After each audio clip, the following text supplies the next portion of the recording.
Hi అందరికీ welcome to our channel ప్రేమ కథలు తెలుగులో. ఈరోజు ఎపిసోడ్ వచ్చేసి episode number 5 my lovely hubby. ఈ ఎపిసోడ్ మీకు నచ్చినట్టయితే తప్పకుండా లైక్ చేసి ఒక కమెంట్ చేయండి. జయదేవ్ సాన్విని కాలేజ్ దగ్గర డ్రాప్ చేసి తను గదిలో నుండి వచ్చేటప్పుడు సాన్వి కోసం తీసుకువచ్చిన చాక్లెట్ ఇస్తూ జాగ్రత్తరా అని చెప్తాడు. సాన్వి ఆ చాక్లెట్ తీసుకుంటూ థ్యాంక్ యూ బావా అని చెప్పి కారు దిగి లోపలికి వెళ్తుంది. సాన్వి లోపలికి వెళ్ళింది అని కన్ఫర్మ్ చేసుకున్నాక జయదేవ్ తిరిగి ఇంటికి స్టార్ట్ అవుతాడు. సాన్వి నేరుగా కాలేజ్ క్యాంటీన్లోకి వెళ్ళి అక్కడ టేబుల్ మీద కొంచెం కూడా స్పేస్ లేకుండా ఫుడ్ ఐటమ్స్తో నింపేసిన టేబుల్కి ఎదురుగా కూర్చొని, ఉసై పొద్దున్నే ఇంత తిండి తింటే పొట్ట పగిలి చేస్తావే, డాక్టర్ చదువు కూడా ఎంత తినాలో తెలిసి ఇలా తింటే హెల్త్ ఏమవుతుంది, ఇంత ఆయిల్ ఫుడ్ తింటే బోండంలా తయారవుతావు, అప్పుడు బాయ్ ఫ్రెండ్ కూడా దొరకడం కష్టం అని అంటుంది. దానికి హేమ నా తిండికి దిష్టి పెట్టకు, కావాలంటే నువ్వు కూడా కొంచెం తిను అని అంటుంది. దానికి సాన్వి వద్దు తల్లి, మళ్ళీ ఎందుకు, లాస్ట్లో బిల్ నా చేత కట్టించడానికా, అయినా నేను తినే వచ్చాను, నువ్వు త్వరగా తింటే క్లాస్కి పోదాం అని అంటుంది. దానికి హేమ తింటూనే ఈరోజు ఫస్ట్ క్లాస్ జరగడం లేదు కానీ నన్ను కంగారు పెట్టకు, నేను మెల్లిగా తింటాను అని అంటూ, అది సరే కానీ ఇంతకీ ఆ ఫారెస్ట్ నుండి ఎలా బయటపడ్డావు, కాళ్ళలో అడిగితే చెప్పలేదు, ఇప్పుడైనా చెప్పు, నువ్వు కనపడిపోయేసరికి గుండె ఆగినంత పని అయ్యింది, నీ మీద బెంగతో 2 days నుండి సరిగ్గా తినలేదు అని అంటుంది. దానికి సాన్వి వెటకారంగా అందుకేనా ఆ 2 రోజులది కలిపి కూడా ఈరోజే తింటున్నావు అని అంటుంది. దానికి హేమ చిన్నగా హా అవునే అని అంటూ తల ఊపుతుంది. దానికి సాన్వి తల కొట్టుకుంటూ సరిపోయావు, నాకు తగ్గ ఫ్రెండ్వి దొరికావు, నేను మాట్లాడకుండా దొరికావు, నువ్వు మాట్లాడకుండా ఉండలేను, నువ్వు తినకుండా ఉండలేవు, సరిపోయాం ఇద్దరం అని అంటుంది. దానికి హేమ అబ్బా అది తర్వాత, ముందు మొన్న ఏం జరిగిందో అది చెప్పు అని అడుగుతుంది. దానికి సాన్వి ఆ రోజు జరిగింది మొత్తం చెప్తుంది. తన కళ్ళు భయపడి కళ్ళు తిరిగి పడిపోవడం, కళ్ళు తెరిచేసరికి ఒక బంగ్లాలో ఉండడం, నిరుపం తన్ని అక్కడికి తీసుకువెళ్ళడం, నిరుపం యాటిట్యూడ్ పొగరు గురించి అయితే కాస్త కారం మిరియాలు కలిపి ఎక్కువగా చెప్పిందిలేండి.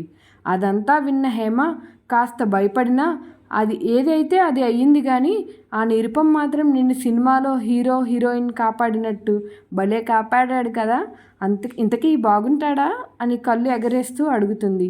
దానికి సాన్వి కోపంగా చూస్తూ ఏంటే ఆ నిరుపం గురించి ఇంత చెప్పాక కూడా బాగుంటాడా అని అడుగుతున్నావు, అసలు నాకు ఆ నిరుపంని తలుచుకుంటేనే భయం వేస్తుంది, అసలు గంట సేపు అతనితో ఉన్నానా, ఒక్కసారి కూడా నవ్వింది లేదు, వాళ్ళ ఇంట్లో వాళ్ళు ఎలా భరిస్తున్నారో కానీ అని అంటుంది.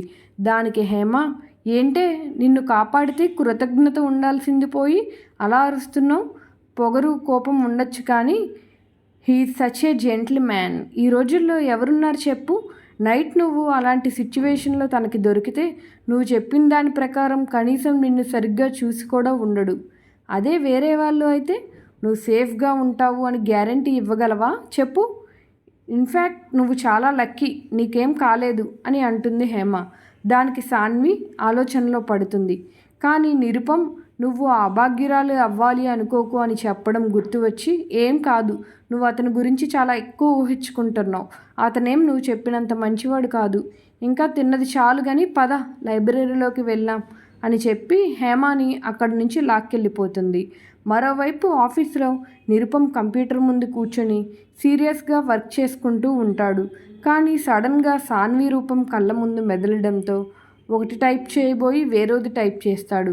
అది చూసిన నిరుపం గట్టిగా కళ్ళు మూసుకుంటూ వాట్ హ్యాపెన్ నిరుపం, ఎందుకు ఆ అమ్మాయి వల్ల అంత డిస్టర్బ్ అవుతున్నావు అని అనుకుంటూ ఇలా అయితే కుదరదు అని ఒక డెసిషన్కి వచ్చిన వాడిలా తన అసిస్టెంట్కి కాల్ చేసి క్యాబిన్లోకి రమ్మంటాడు. ఒక 5 minutesకి డోర్ నాక్ అయిన సౌండ్ వినబడడంతో చైర్లో వెనక వైపుకి తిరిగి కమిన్ అని అంటాడు. లోపలికి వచ్చిన అసిస్టెంట్ తన బాస్ అటువైపుకి తిరిగి ఉండడం చూసి బాస్ అని చిన్నగా పిలుస్తాడు. దానికి నిరుపం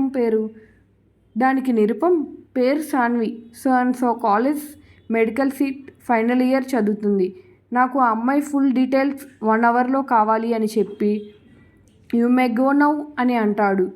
ఈ డీటెయిల్స్ నిరుపంకి ఎలా తెలుసు అని అనుకోకండి, మొన్న సాన్వి చేతికి ఉన్న ఐడి కార్డులో చూశాడులేండి. దానితో ఆ అసిస్టెంట్ అక్కడి నుండి స్పీడ్గా వెళ్తూ తన బాస్ చెప్పిన పని చేయడంలో పడతాడు. తనకి బాగా తెలుసు తన బాస్ చెప్పిన పని కరెక్ట్ టైంకి ఫినిష్ కాకపోతే ఏమవుతుందో, అందుకే ఆ వర్క్ స్పీడ్గా చేస్తున్నాడు.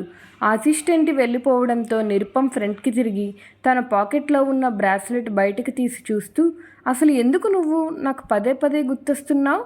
అసలు నాకు నువ్వు ఏమవుతావు అని ప్రశ్నిస్తూ ఆ బ్రాస్లెట్ని చేతి పిడికిలతో బిగిస్తాడు. మరోవైపు సాన్వి, హేమ రికార్డ్స్ రాసుకుంటూ ఉన్నారు.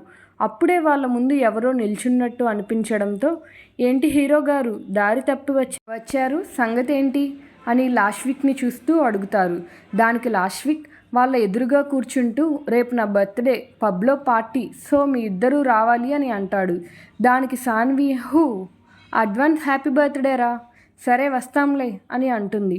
దానికి లాష్విక్, మీరిద్దరూ వస్తే సరిపోదు, మీతో పాటు దివ్యాను కూడా తీసుకురండే అని అడుగుతాడు. దానికి హేమ, ఇంకా పార్టీకి మా మీద ప్రేమతో పిలిచావనుకుంటున్నాం, మేము వస్తే గానీ తమరి ప్రేయసి రాదు అని మమ్మల్ని పిలుస్తున్నావారా అని కాస్త కోపం నటిస్తూ అంటుంది. దానికి లాష్విక్, అలా అనకండే, మేమిద్దరం కలిసిపోయి మాకు పిల్లలు పుడితే మీ పేర్లే పెట్టుకుంటాను, మమ్మల్ని కలపండే అని అంటాడు లాష్విక్. దానికి సాన్వి నవ్వుతూ, సర్లే ఏడవకు, మిమ్మల్ని కలిపే బాధ్యత మాది, నువ్వు కానీ రేపు పార్టీలో దానికి ప్రపోజ్ చేయలేదే అనుకో, మిమ్మల్ని కలపడం అంటుంచు, నేనే విడగొట్టేస్తాను మిమ్మల్ని, జాగ్రత్త అని అంటుంది. దానికి లాష్విక్, నీకు దండమే తల్లి, ఆ పని మాత్రం చేయకు, నేను ప్రతిసారి ఖచ్చితంగా నా ప్రేమ విషయం చెప్పాలి అనుకుంటాను, కానీ దాన్ని చూడగానే మాటలు మర్చిపోతాను అని అంటాడు. దానికి సాన్వి, ఈసారి కానీ మాటలు మర్చిపోతే ప్రేమని కూడా మర్చిపోవాల్సి వస్తుంది, జాగ్రత్త, ఎందుకంటే నువ్వు ప్రపోజ్ చేయలేదే అనుకో, నువ్వు నేను ప్రేమించుకుంటున్నామని వెళ్ళి దివ్యకి చెప్తా, అప్పుడు భలే ఉంటుంది అని అంటుంది. దానికి లాష్విక్ ఏడుపు మొహం పెట్టి, వద్దే తల్లి, రేపు ఖచ్చితంగా నా లవ్ చెప్తాను, నువ్వు మాత్రం అలాంటి కఠిన నిర్ణయాలు తీసుకోకు అని చెప్పి అక్కడి నుండి వెళ్ళిపోతాడు.